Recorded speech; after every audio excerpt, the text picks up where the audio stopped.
Chris Buffalo here. I made the video Critical Cuts setting up a saw station because Dennis and I feel it's important to the overall success of the project. Here you see us standing in front of what I see in most job sites, which is a version of the chop saw sawhorse method. In this picture, Dennis and I are exaggerating the problem with the chop saw sawhorse method in that you have to have something holding up the board on each end. And again, I can hear some of the groans from the craftsmen, but believe it or not, I see a ton of Mickey Mouse setups on the saw station, and it's something that doesn't get thought about in a job site. So we make this quick video to point some things out that the craftsmen master builders do that the other guys don't know about. The problem with the chop saw sawhorse method is that if you don't have the proper bracing, it becomes a two-person job. In this picture, we see again, chop saw sawhorse method, two people operating the saw.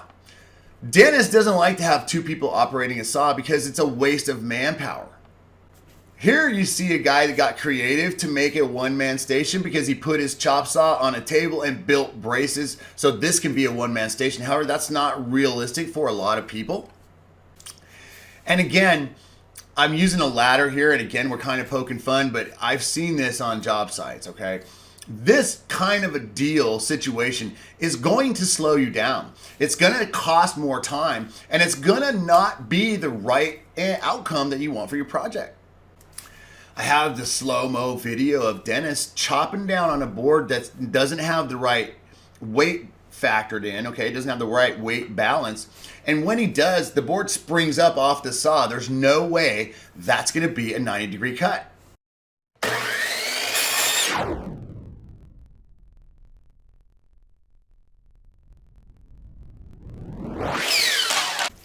Dennis likes a complete chop saw station along with an aluminum frame and the extenders. This chop saw extends out to 20 feet so it can hold a board. It's got risers coming off the extensions, and it will hold 20 feet so that one man can operate it. On top of each riser, you see rollers so that one man can operate it with his fingertips. Here I've got a video clip of Dennis showing you how easy it is to absolutely have precision control with this chop saw with one man using his fingertips. One guy can easily take a 20 piece of lumber, stick it on the chop saw, make his mark, and with one hand, he can move it back and forth. In this next clip, I'm showing you a trick that the master craftsmen do that goes under the radar of some of the other guys. In that when these guys make a cut, and Dennis does this too, when they make a cut on one end of the board, they automatically make a cut on the other end of the board. And the reason you do this is twofold. One, those cuts will be exactly 90 degrees, so they're going to be easier to line up with your trim and your windows and stuff. And two, when you're end sealing, you want to open that grain up so it takes more stain into the end. I can't tell you how many times I've seen a guy chop a 10-footer and coat the one end that's fresh, but not chop the other end. So that's not going to be a 90 degree. And it's not going to take the end sealing. So the master craftsman chop both sides. Okay, so they're taking time. Every cut he makes, he seals the butt end. I'm going to show you, he's going to make a cut here. They're taking their time, they're moving slow because you have to be exact. You can't make any mistakes because anything you do comes back to bite you.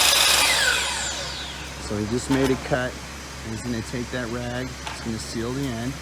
Again, taking the time to do it right. Each end is sealed as it's cut. And they're going to go over there and remeasure it again. So Another thing that doesn't get talked about and goes under the radar again of the inexperienced is keeping the chop saw in the line of sight of the installers. Again, two reasons you do this. Number one, the chop saw guy can anticipate the lengths and kind of be ready for those guys. And number two, especially on a clear cedar install, it's nice to have the guy 20 feet back from the actual install so that because when you want uniformity, you're trying to blend lights and darks. And so the chop saw guy 20 feet back has a much better line of sight with the eye to tell if that light and dark is a little bit jarring because sometimes the installers are up too close. So the chop saw guy acts as a spotter and an anticipator, and he facilitates the entire process. Now, as this project progresses around the house, you move that real light framed aluminum right around the house with it. So the chop saw station follows the installers all the way around the house. So this last clip I took in time-lapse photography because it's at the very beginning of the install. So these craftsmen, that's the guy who cut both ends, and this is the same Washington install. These guys are setting up to get their cuts right. They're setting up to get their nail gun pressures right because they're going to use a nail gun and tap it in. I'll talk about that in the nailing video. But they're taking a lot of time at the beginning because, you know, after you start doing it, you'll get in the rhythm. But at the beginning, you got to kind of take your time, do precision. And so these guys are sending boards back and measuring and cutting. You know, it took them probably 45 minutes to install these 10 courses of boards. But as the project goes, it'll gain a little bit of momentum because they'll start to get in the rhythm and it'll start to be easier, and the saw station guy will kind of get greased. And so after the whole thing is said and done, having that saw station properly set up and following the installers around the house will probably net you a good 10% extra productivity.